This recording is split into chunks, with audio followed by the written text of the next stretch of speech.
Lors de sa tournée dans le Congo central, le docteur Guy Bandou est passé par Mbanza-Ngungu pour des rencontres et des visites très enrichissantes. Ces rencontres ont commencé dans le bureau de M. Samuel Massoumou, chef de division unique des cataractes à Mbanza-Ngungu.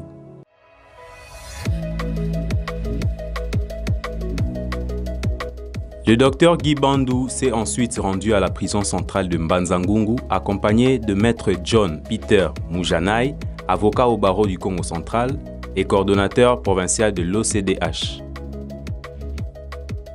Arrivé sur place, il a d'abord été reçu par M.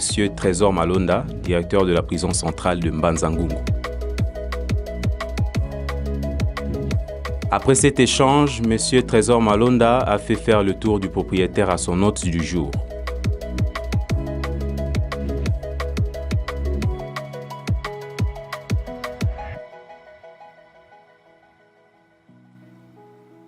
Le docteur Guy Bandou en a profité pour remettre des vivres pour les détenus et des médicaments pour ceux qui sont soignés à l'infirmerie de la prison. Je suis un fils Congo et partout là où il y a mes compatriotes qui sont en souffrance, je crois que c'est un devoir et c'est avec beaucoup de plaisir qu'on vient aider. Surtout les personnes qui sont dans des conditions de vulnérabilité telles que celle-là. Parce qu'on sait déjà que quand on est en liberté, les conditions sont assez difficiles. Alors vous imaginez les personnes qui sont détenues et on connaît les conditions difficiles de nos milieux carcéraux, la surpopulation, la promiscuité, la malnutrition, les maladies. Tout ça fait qu'on ne peut pas rester insensible face à cette misère-là et donc par solidarité, on est venu aujourd'hui rendre visite à des frères, à des sœurs, leur apporter quelque chose, des vivres, un peu de médicaments et leur redonner un peu de dignité parce que dans ces conditions, on perd quand même beaucoup sa dignité, on n'a pas toujours les conditions hygiéniques qu'il faut. Donc aujourd'hui, on est venu leur apporter une petite lueur d'espoir, un peu d'humanité, un peu de dignité aussi.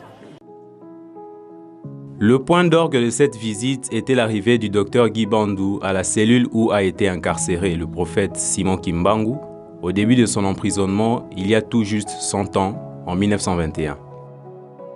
Simon Kimbangu a été condamné injustement et placé en détention à la prison centrale de Mbanza-Ngungu, ex-Tisville, avant d'être envoyé à la prison de Kasombo à Elisabethville, actuelle Lubumbashi, où il mourut après 30 années d'emprisonnement. Touché par l'état d'abandon et de désuétude de la cellule du prophète, le docteur Guy Bandou a laissé une enveloppe symbolique pour le lancement immédiat des travaux de réhabilitation qu'il s'est engagé à mener à leur terme dans les prochaines semaines. Il en a profité pour lancer un appel au ministre du Tourisme, son Excellence M. Modero Nsimba, à faire valoir la qualité du patrimoine historique, touristique et spirituel de cet édifice. Je me suis senti guidé ici, non seulement à Mbanza-Ngungu, mais particulièrement à cette étape qui caractérise quand même une étape particulière de la vie du prophète, parce que c'est ici que sa condamnation injuste a été déclarée. Avec tout le monde sait le rôle qu'il a joué un peu dans les indépendances africaines est très méconnu. Mais il faut savoir que c'est l'un des premiers à avoir appelé à la désobéissance civile non violente. Donc il a été incarcéré ici en 1921. Et donc pour moi, c'était une étape importante au moment où je me tourne vers le Congo central, au moment où mon regard est tourné vers ma province d'origine. C'était important de venir trouver une source d'énergie, une source d'inspiration forte.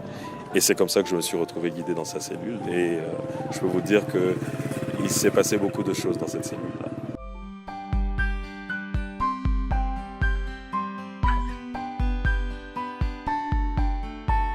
Le dernier point de la visite était, à côté du tribunal où il fut jugé, le cachot où était enfermé le prophète Simon Kimbangu pendant la durée de son procès.